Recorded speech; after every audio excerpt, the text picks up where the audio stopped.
My name is Amelia Riley. I'm 42 years old, and for 20 years, my family thought I was a failure. My father told everyone I dropped out of the Navy to work a dead-end desk job. He erased my existence to shine all the light on his favorite son, my golden boy brother, Marcus. But I stayed silent. I let them whisper, judge, and pity me. That was until my brother's elite SEAL commissioning ceremony. My dad leaned over to a 3-star general, snickering as he pointed at me, saying, "She couldn't handle the military, she dropped out." The general stopped in his tracks, his eyes widening. He walked past my proud father, stood tall right in front of me, brought his hand to his forehead, and snapped a crisp salute. "Welcome ashore, Rear Admiral Riley." In that single second, my father's jaw dropped, my brother froze, and 2 decades of lies shattered forever. The heavy mahogany dining table in my father's house always felt like a stage, and I was never meant to have a speaking role. It was the night before the big ceremony, and the room was thick with the smell of my father's expensive cigars and cheap arrogance. "Look at him," my father, Arthur, bellowed, slamming his palm onto the table as he beamed at my younger brother. "Marcus is a real Riley, a warrior, a future legend." Marcus smirked, puffing his chest out in his pristine uniform, soaking up every drop of praise. Then Arthur's cold, judgment-filled eyes drifted toward me at the far end of the table. The warmth in his voice vanished instantly, replaced by that familiar, cutting sting. "And then we have Amelia," he sneered, turning to our dinner guests with a mocking shake of his head. 20 years ago, she packed her bags for Navy officer training. Thought she had what it takes. But she flunked right out. Couldn't handle the heat. Dropped out to sit behind a quiet desk like a coward. The guests let out uncomfortable chuckles. Marcus smirked even wider. I just sat there, quietly cutting my steak, keeping my eyes fixed on my plate. I didn't scream. I didn't defend myself.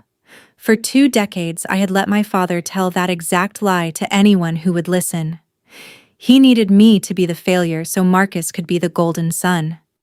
He had no idea I was letting him believe it. The truth was, I never dropped out. What actually happened 20 years ago was something my father's narrow mind couldn't even fathom. During my 3rd week at Navy Officer Candidate School, 2 men in dark suits pulled me out of the barracks in the middle of the night. My aptitude scores in high-level cryptography, cyber warfare, and strategic intelligence were off the charts, higher than anyone they had evaluated in a decade. I wasn't flunking out. I was being recruited into a ghost division. The Pentagon drafted me into a deeply classified naval intelligence unit. Because of the extreme sensitivity of our operations, intercepting global threats, running silent counterintelligence, and managing high-stakes warfare strategy, my real personnel file was erased from standard military databases.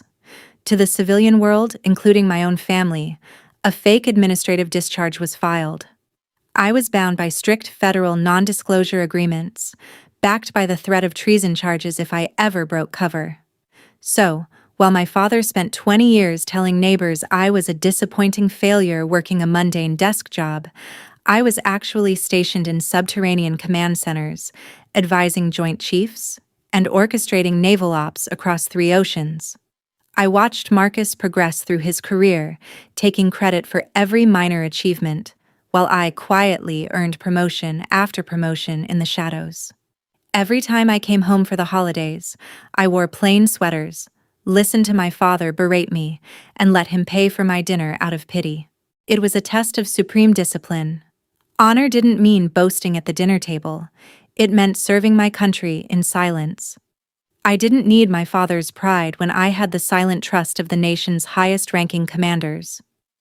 The morning of the ceremony arrived with a crisp, bitter chill in the air. The Naval Base Grand Auditorium was a sea of polished brass, crisp dress whites, and high-ranking dignitaries. Today was Marcus's defining moment, his formal recognition and promotion into the elite SEAL ranks. My father was in absolute paradise. He strutted through the main concourse like he owned the base, his chest puffed out so far his jacket buttons strained. He made a point to introduce Marcus to every officer who passed by, loudly boasting about his son's bravery and the proud Riley military bloodline. I walked a few paces behind them, dressed in a simple charcoal gray civilian business suit with no pins, no ribbons, and zero indication of my status. I was content to keep a low profile and just get through the afternoon. "Amelia, slow down," my father snapped, turning around with a look of utter disgust. "Look at you. You're slouching. Try to walk with at least a little bit of dignity while we're in here." Before I could answer, he guided us toward the main seating area. The front rows were reserved for high-ranking officers, VIP guests, and active duty commanders. My father shoved a ticket into my hand and pointed toward the very back of the auditorium, near the exit doors and the restrooms. "You sit back there," he ordered in a harsh whisper. "The front rows are for people who actually serve this country. I'm sitting with Marcus in the family VIP section. I won't have a Navy dropout ruining our family's image on the front page of the base newspaper." I took the ticket, smiled faintly, and walked silently toward the back row. I took my seat in the back row, surrounded by distant relatives and spectators. But my father couldn't just leave it at that. Right before the official processional was set to begin, he walked back down the center aisle toward me, bringing Marcus along with him. "Just wanted to make sure you didn't wander up to the front," my father whispered loudly, glaring down at me.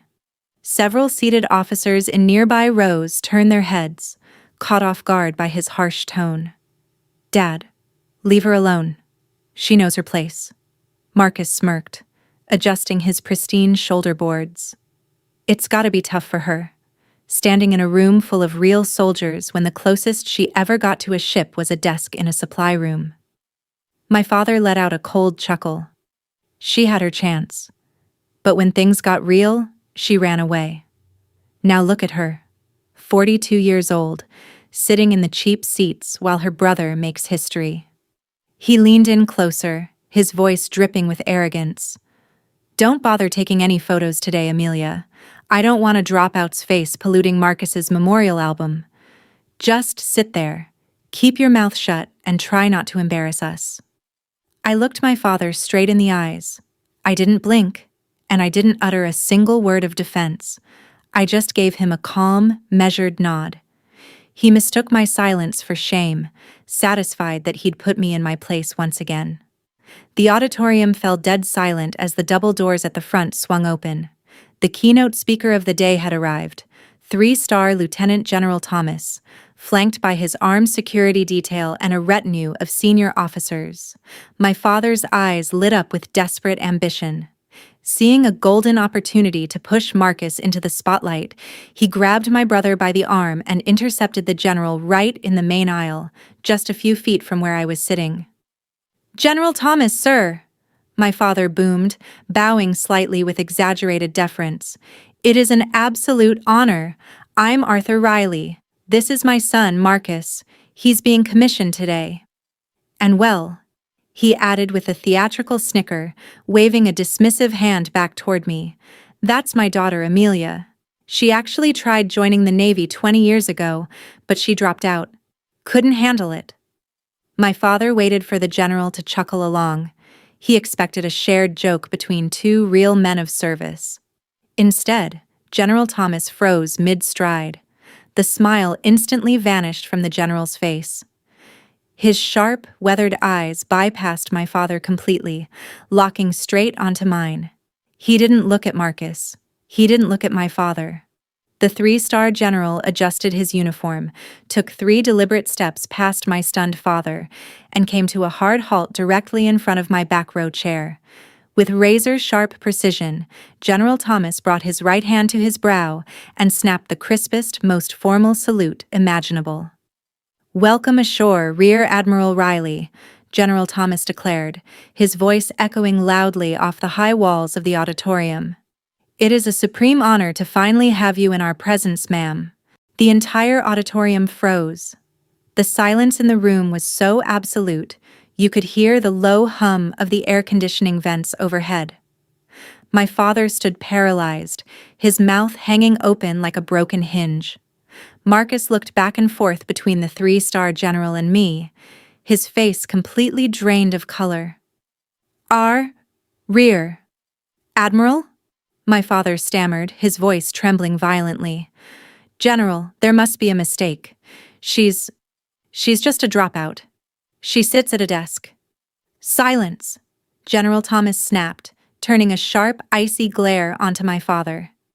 You are speaking to one of the most decorated strategic intelligence commanders in the entire United States Armed Forces. General Thomas turned back to the crowd, raising his voice so all 200 elite service members and dignitaries could hear every single word. Rear Admiral Amelia Riley has spent the last 2 decades leading silent operations that have saved thousands of American lives, the general announced, his voice booming through the auditorium. Her service was classified at the highest level of national security, so critical that her true rank could not be listed on public registries. She is a recipient of the Distinguished Service Medal and holds authority over Joint Cyberfleet Command. General Thomas turned back toward me, executing another crisp salute. Behind him, row by row, every single officer, captain, and commander in the building stood at attention. 200 men and women in full uniform snapped a simultaneous salute directly at the back row, at me. I stood up calmly, smoothed down my suit jacket, and returned the salute with practiced, flawless precision. I glanced down at my father. He looked like he'd been struck by lightning. The arrogant man who had spent 20 years belittling me, using me as a punchline to elevate his golden son, was now shrinking under the weight of his own profound humiliation. The entire room knew the truth now. The daughter he treated like trash was outranking everyone in the building. After the ceremony ended, the auditorium cleared, but my father and Marcus remained rooted to the spot. As I walked toward the exit, my father rushed over, his hands shaking, his voice desperate to reclaim whatever dignity he had left.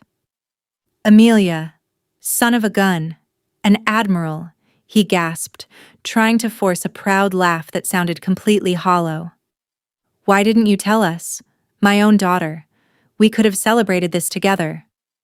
Marcus stood behind him, unable to look me in the eye, crushed by the realization that his entire identity as the only warrior in the family had been a delusion.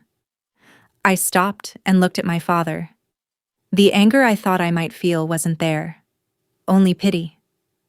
I couldn't tell you because it was classified, I said calmly. But more importantly, you never asked. You were too busy needing me to be small so you could feel big.